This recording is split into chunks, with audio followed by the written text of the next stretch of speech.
Hi Sahaja. Hi Sindhu. Hi, Welcome. teacher. Okay, welcome to the class.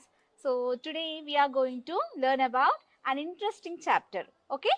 So what is the chapter in the physics? We are going to learn about the chapter called Motion. motion. Okay na? So motion ఎక్కడన్నా విన్నారా ఈ పదం? So we see in our day to day లైఫ్లో చాలా చూస్తుంటాం మనం.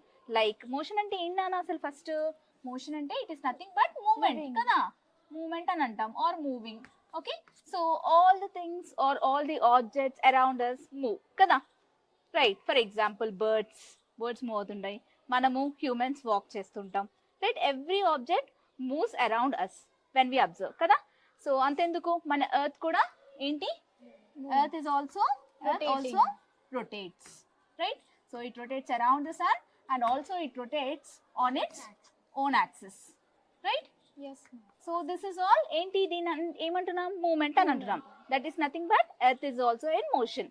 So ఇదంతా బాగానే ఉంది, కానీ మరి ఎప్పుడన్నా మీరు ఆలోచించారా, సరే అన్ని ఆబ్జెక్ట్స్ మూవ్ అవుతున్నాయి అని అంటున్నాం కదా, అంటే ఏంటి, ఎర్త్ రొటేట్ అవుతూ ఉంది, right. So earth is always rotating మనకు తెలుసు, కానీ దాంట్లో ఉండే మనం మాత్రం ఎందుకు కాన్స్టెంట్గా ఉన్నాయేమో అనుకున్నారు. ఇప్పుడు మనం మీ క్లాస్ రూమ్లో కూర్చున్నారు, ఏమనుకుంటారు, నేను కాన్స్టెంట్గానే ఉన్నాను కదా, నేను ఏం కదలట్లేదు కదా, నేను మోషన్లో ఎలా ఉంటున్నాను అని మీరు ఎప్పుడైనా ఆలోచించారా?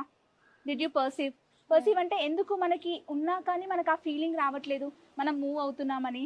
ఎందుకు అంటే because earth is a huge, right, huge కదా, చాలా పెద్దది ఎర్త్ అనేది. సో మనకి ఆ ఫీలింగ్ అనేది ఉండదు. ఇంకొకటి ఏంటి, ఎర్త్కి ఏముంటుంది, గ్రావిటేషనల్ ఫోర్స్ కదా. సో మన పైన ఏం ఫోర్స్ యాక్ట్ అవుతుంటది, ఎప్పుడు గ్రావిటేషనల్ ఫోర్స్ అనేది యాక్ట్ అవుతూనే ఉంటది. ఈజ్ ఇట్ విజిబుల్, మనకు కనపడుతుందా? No, it is not visible.